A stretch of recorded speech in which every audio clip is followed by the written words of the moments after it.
Good afternoon and good evening to all. Myself Vaibhav. In our today's session of Visual JForex, we are going to take a look on the EMA envelope, which is part of the moving average series. In prior sessions, we have done the EMA and the DEMA. Now, in today's session, we will see the third indicator of this moving average series, and it is the EMA envelope. It is fairly easy to understand if you have understood the EMA, and all we have to do is add and subtract certain percentage value to the EMA, which we have already seen how to calculate, and then you get the upper band and the lower band, which constitute the EMA envelope. And here you can see from the description as well. So you have to choose how much deviation should be. So you choose a EMA configuration, and then you add a deviation, a standard deviation, say of 1% or a half point, or you can even keep it at 0.1. So as per your choice, you can take a certain combination and design a EMA envelope, which will help you guide in building a profitable algorithm. So here on the Visual JForex platform, you get this block which can be connected to any of the start point, the on candle, on tick or trade event. So this is going to work with all the three start point, and here you will have this brief description as well. Now, coming to its configuration, how to configure it for building a profitable algorithm is not that difficult. You have to define the instrument of your choice, the default instrument.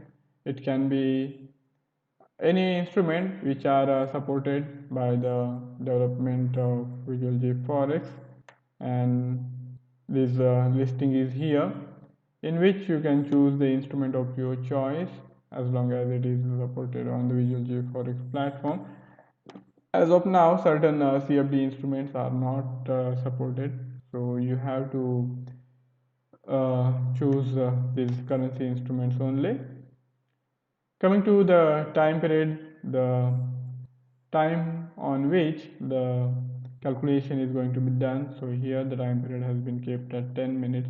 Suppose if you want to change, then all you have to do is see from this drag down menu, which is the time frame for the candle you want to choose. Suppose if you choose hourly, then you will have the EMA envelope calculated on hourly time frame. So this is a Nasdaq. Let us go to the AUD USD, as we have chosen AUD USD as our default instrument. So let me find the AUD USD. Okay, here is Australian dollar versus US dollar. Now this EMA envelope has been defined on the default values of 14 time period and 0.1 deviation, and as you can see, it is trying to stay close to the price action, and as and when the price action is on the rise, we have this EMA following suit, and then in times of not much movement, we see this sideways momentum here. Now we have to define other parameters as well. Shift is the look back period of the time of which we want the data, the output value. So here, if you choose shift as say 2, then 2 candle periods back, the value will be taken into the calculation. So if we choose shift 2, then algorithm will be taking the value 2 candle periods back. So it will be right now the value which will be taken into account will be of 7 GMT, and now the time is 9 GMT. So that's how it is going to proceed. Then other parameter is of the time period. So here the time period has been kept at 50, and if you want to do a 50, so you can change this and you will have the chart which will look like this. So this is how 50 EMA envelope is going to look like, and then you can use it to determine if the momentum is on the bullish side or it is on the bearish side, and it is fairly useful. So we have to arrive at a combination which will help us guide in our endeavor to make a profitable trading algorithm. So whenever you are designing the system, you have to do the experimentation to find a certain combination, and to that extent we have to keep revising the values and keep checking on which is the most optimum combination to work with.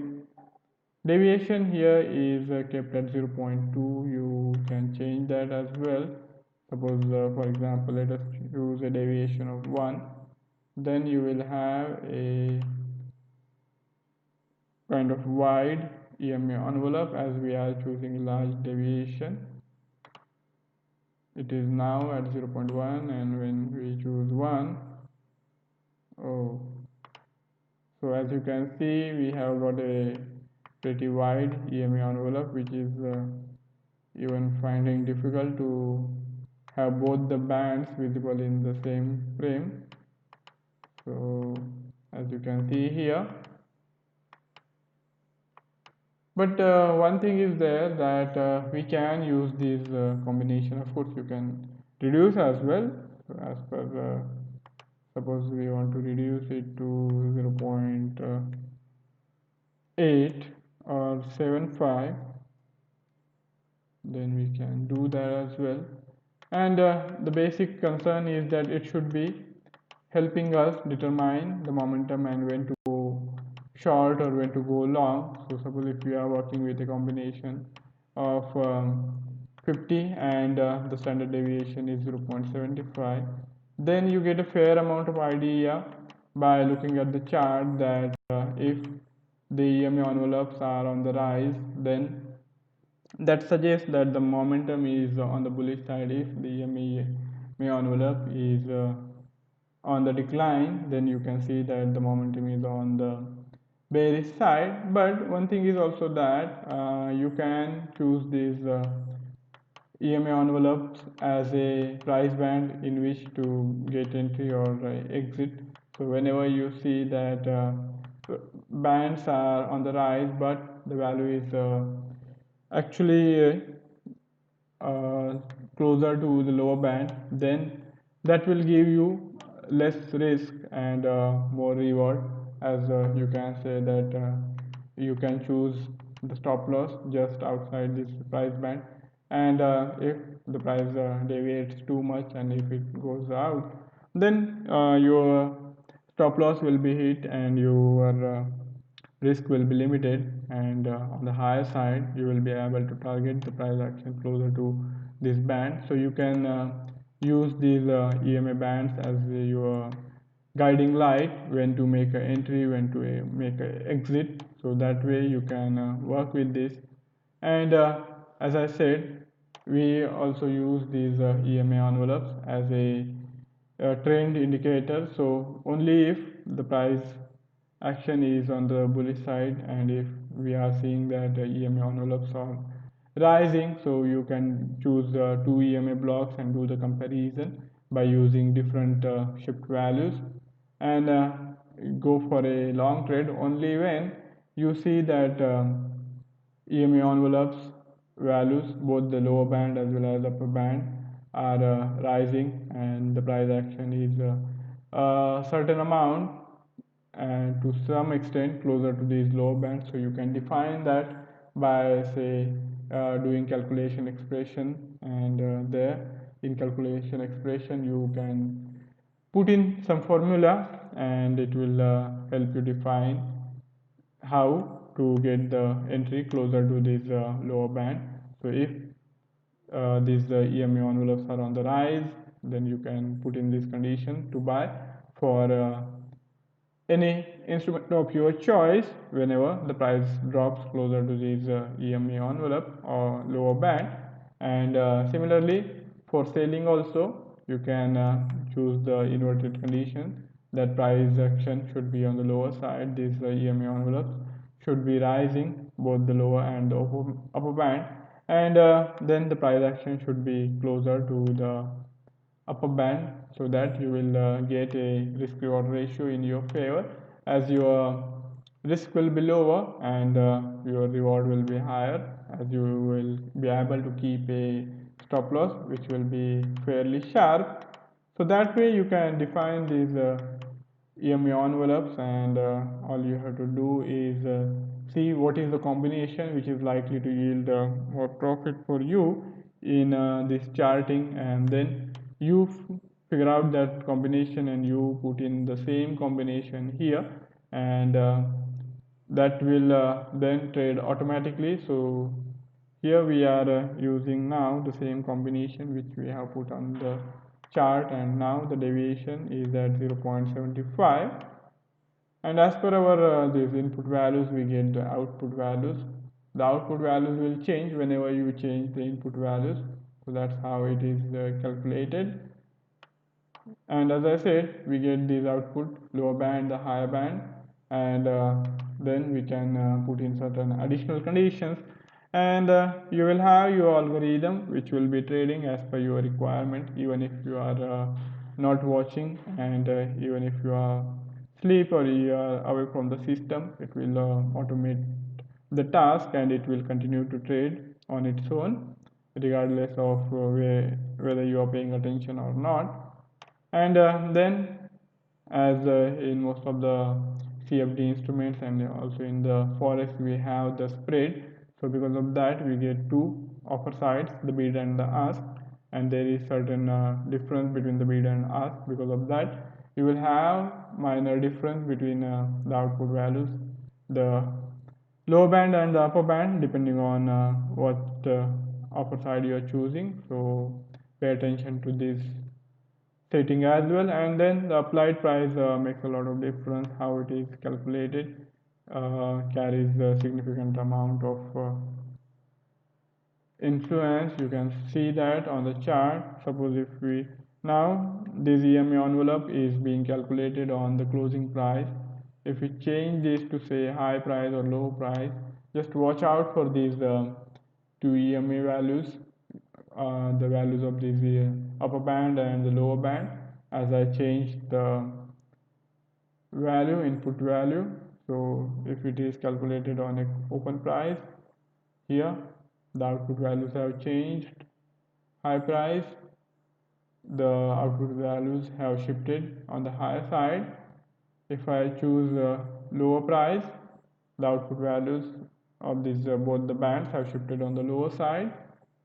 So how we calculate the this input value, this closing price or median price or low price or typical price? So the way we calculate these values make a lot of difference. So choose any EMA parameters as per your requirement, as per the charting experiments you have done, and define the same parameters in the EMA block, and it will trade just the way you would trade if you were to sit in front of the system and keep a watch day and night. So instead of doing that, all you can do is define the parameters in this block of EMA envelope, and the rest the Dukascopy platform will take care of it. You will be able to automate the trading algorithm, and then run it on keep it running on the system without any hassle. So that's the beauty of the Visual JForex platform developed by the Dukascopy Bank SA. And here we are trying to get familiar with all these indicators so that we can build the profitable algorithm on our own. So that's it for today's session. I will be back in tomorrow's session. Till then, have a fabulous time. See you tomorrow. Goodbye.